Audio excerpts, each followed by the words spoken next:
السلام عليكم ورحمة الله وبركاته. أنا جاي لكم بفيديو مهم جدا جدا يا بنات، من تجربتي أنا، والله العظيم من واقع تجربتي أنا، وأنا ربنا اللي عالم، أنا ما بكدبش عليكم في أي حاجة، وأنا من خلال تجاربي أنا بنصحكم وأحب إن أنا أقول لكم على الحاجة اللي أنا جربتها وبالفعل نفعت معايا. أنا يا بنات والله العظيم كان مرت عليا فترة من الفترات، وكان نفسي قوي انقل في بيت، وقلت الدعاء ده. كنت في بيت العيلة وعايزة انقل بسبب المشاكل وكده، وكانت متقفلة من جميع النواحي ان احنا استحالة ان احنا نشتري ارض، او استحالة ان احنا نعرف نبني وكده. قلت الدعاء ده قبل ما ادعي اي دعاء، عملت زي ما هقول لكم بالظبط تعملوا، عملت زي ما اقول لكم في الفيديو، شوفوا الفيديو للاخر، والله العظيم ربنا استجاب لدعائي بعدها بما فيه. الكلام ده كان من 3 سنين يا بنات. بعدها بما فيش شهر او شهر ونص، والله العظيم لقيت جوزي بيقول انا لقيت حتة ارض وخلاص هنشتريها، والجماعة يشتروها وخلاص، احنا في بيت العيلة مع بعض. كنا يعني هبقى اقول لكم التفاصيل اللي حصلت دي بعد كده، المهم اللي احنا في الدعاء. لقيته بيقول احنا اشترينا حتة ارض وخلاص، وان شاء الله شهر ولا التاني على ما نخلص التراخيص هتتبني، وفي اقل من سنة يا بنات. كنت والله العظيم نقلة، انا نقلة في بيتي ده بقالي سنتين، وكان نفسي بجد اطلع واقول لكم تجربتي دي، بس بجد لما جربتها في حاجة تانية ولقيتها نجحت، قلت لا، يبقى هو ده ربنا استجاب لدعائي فعلا، وربنا حس باللي فيا، وقلت لازم اطلع واقول لكم الحاجة دي تعملوها وانتوا بتدعوا، وتكونوا خالصة نيتكم لله، وان شاء الله ربنا هيفك كربكم ويساعدكم ويقف جنبكم بإذن الله. لازم يكون عندنا يقين في إرادة ربنا.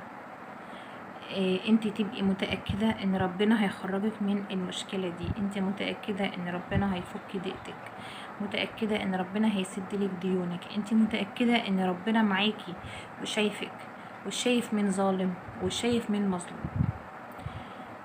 اول حاجة انا هكلمكم عن حاجة يمكن مش كل الناس تعرفها، اللي هو الواحدة اللي لما تبقى ساعة الولادة وتروح تولد، والدعاء ساعة الولادة وكده. مش كل الناس تعرف الكلام ده، ان الدعاء بيكون مستجاب، ودعاء الحامل مستجاب. دعاء الست وهي رايحة تولد بتكون بين ايادي ربنا، بتدعي من قلبها، والدعوة بتبقى طالعة خالصة لله، دعائها برضو مستجاب.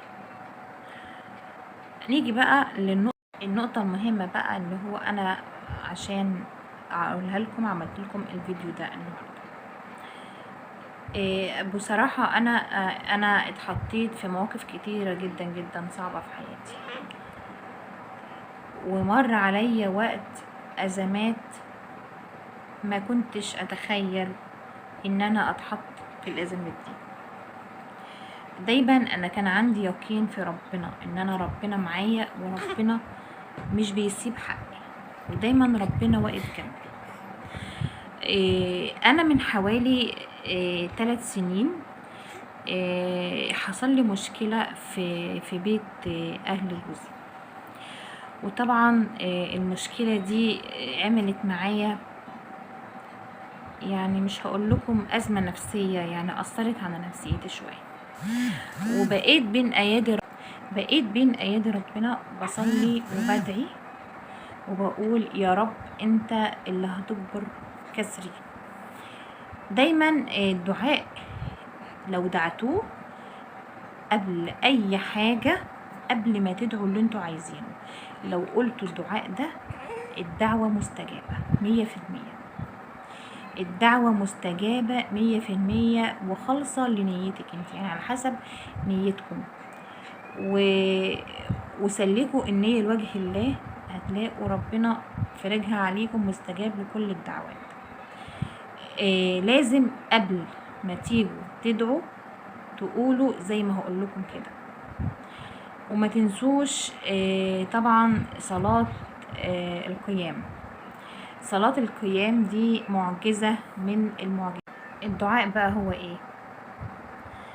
قبل اي حاجة لازم تكون خالصة لوجه ربنا، وتكوني انتي يعني فعلا بجد مظلومة، وليكي حق، وواثقة في ربنا ان هو هينصرك.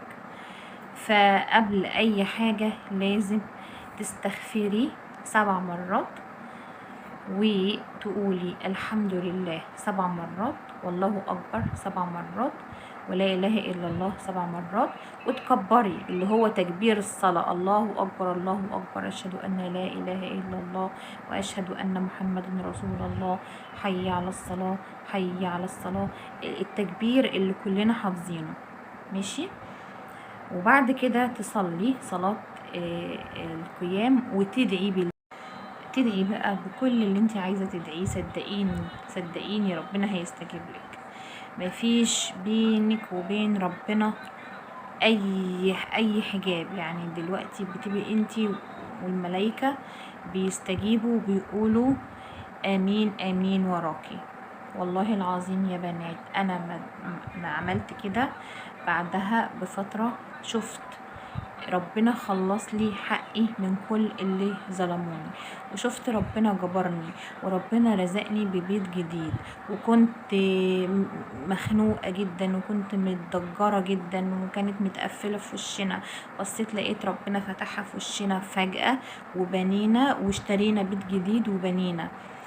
والله العظيم يا بنات زي ما بقول لكم كده، دعيت وقلت يا رب. قبل ما ادعي قلت استغفرت. الاستغفار يا بنات. وتقولي الأذان ده بيجيب الملايكة تيجي تقعد جنبك كده، بتأذني، فالملايكة بتيجي تقعد جنب منك ساعة ما بتدعي أي دعاء. بيقولوا آمين آمين. تخيلي لما الملايكة ترد عليكي وتقول آمين وتستجيب لدعائك. دعائك بيطلع لسابع سما، دعائك بيطلع لسابع سما، خاصة لما تبقي انتي مكروبة ومضغوطة ربنا بيسمع منك قوي، عندك يقين في ربنا، ربنا بيسمع منك قوي. والله يا بنات الدعاء ده قبل ما تدعي اي دعاء لازم تعمله زي ما بقول لكم كده. وما تنسوش برضو الحوقلة 7 مرات، تستغفروا تحوقلوا، تدنوا الأذان، وتقولوا الحمد لله 7 مرات، ولا إله إلا الله سبحانه